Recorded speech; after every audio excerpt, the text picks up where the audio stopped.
robbing us. Allow me to explain how our private banks and government work today. First, the Canadian government borrows money from the private banks. They then lend the debt-based money to Canada with compounded interest. The government then continues to increase taxation of Canadians year after year in order to pay back the interest on the exponentially growing national debt. What results is inflation, less real money for Canadians to spend into our economy, and the real money being used to pad the pockets of the banks. Also, the government gave the banks the ability to loan out money that doesn't exist in the form of loans. When a bank gives you a mortgage, which literally means a death pledge, or a loan, they don't actually give you money.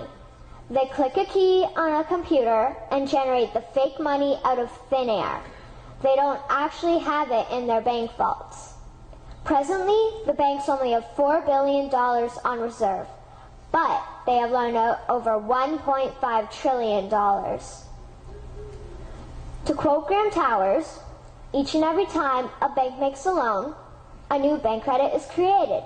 New deposits, brand new money. Broadly speaking, all new money comes out of a bank in the form of loans. As loans are debt, then under the present system, all money is debt.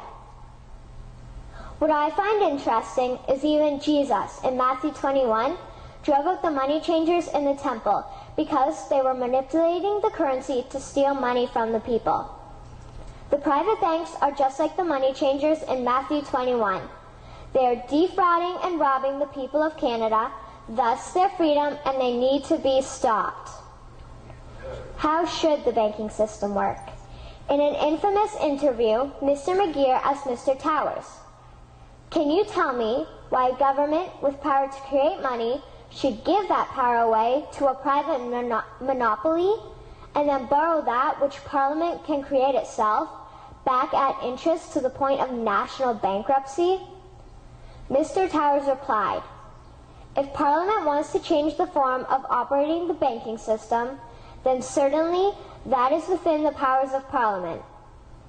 In other words, if the Canadian government needs money, they can borrow it directly from the Bank of Canada. The people would then pay fair taxes to repay the Bank of Canada. This tax money would in turn get injected back into our economic infrastructure and the debt would be wiped out. Canadians would again prosper with real money as the foundation of our economic structure and not debt money. Regarding the debt money owed to the private banks, such as the Royal Bank, we would simply have the Bank of Canada print the money owing, hand it over to the private banks, and then clear the debt with the Bank of Canada. And yes, we have the power and lawful right to do so. In conclusion, it has become painfully obvious, even for me, a 12-year-old Canadian, that we are being defrauded and robbed by the banking system and a complicit government. What will we do to stop this crime? What will we do to ensure that the next generation will live free and clear of the debt-based economy that enslaves them to the banks?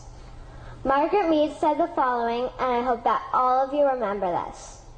"Never doubt that a small group of people can change the world. Indeed, it is the only thing that ever has." Thank you.